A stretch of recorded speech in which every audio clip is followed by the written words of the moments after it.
Hello, good evening. At the start of the pandemic, it wasn't known if we could expect a vaccine. Now, just over a year on, we have several. But rollouts in richer countries are far more advanced, so much so that World Health Organization officials have warned that we're on the brink of a catastrophic moral failure. As the world looks on aghast at the situation in India, pressure is growing on pharmaceutical companies to be forced to waive the patent protections on their vaccines.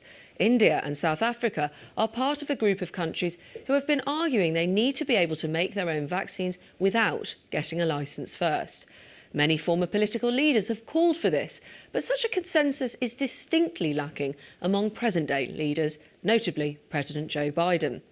Tonight, Newsnight has seen a document revealing that for the first time, countries in the World Health Organization have agreed they need to consider patents and monopolies to help with global vaccine supplies. Here's our health correspondent, Deb Cohen. Very much. In exactly a week's time, the polls will have closed in elections across Great Britain, and counting will have just started in the biggest electoral test since the 2019 general election. The elections to the Scottish Parliament have the potential to reshape not just Scotland, but the rest of the UK too. The SNP hopes to secure an outright majority to increase the pressure on Boris Johnson to sanction another referendum on independence. The SNP's former leader at Westminster, Angus Robertson, has told Newsnight this evening that if the Prime Minister refuses to agree to a referendum in such circumstances, he would turn a debate about independence into one about democracy and would lose control of that debate. In the second report in his series on the elections, our political editor Nick Watt has been to Scotland. Nick Watt reporting.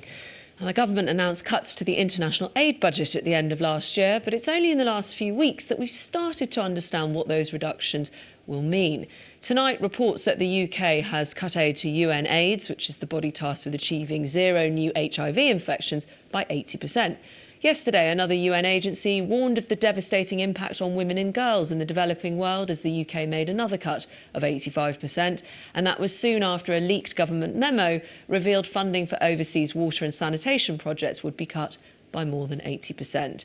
So what does this say about Boris Johnson's global Britain? Aline Macbull has this report.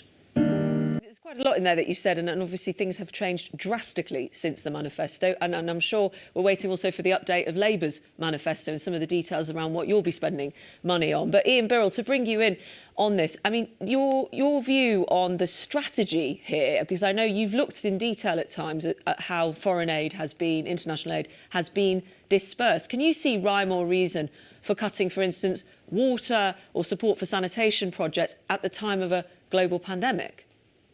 Well, I think it's not all going to be like that, though, is it? I mean, that's the point. Just to push back in terms of, I understand the point that you're both making a point about you want greater scrutiny, but you also can't deny, Ian, that there will be projects that do actually help. Well, not many. There are a few, but not very many. And do you share any of? It's important to hear the other side as you were putting that across there. But do you share some of Ian's concerns, though, around propping up certain governments and it not being the power we think it is as the chair of this select committee?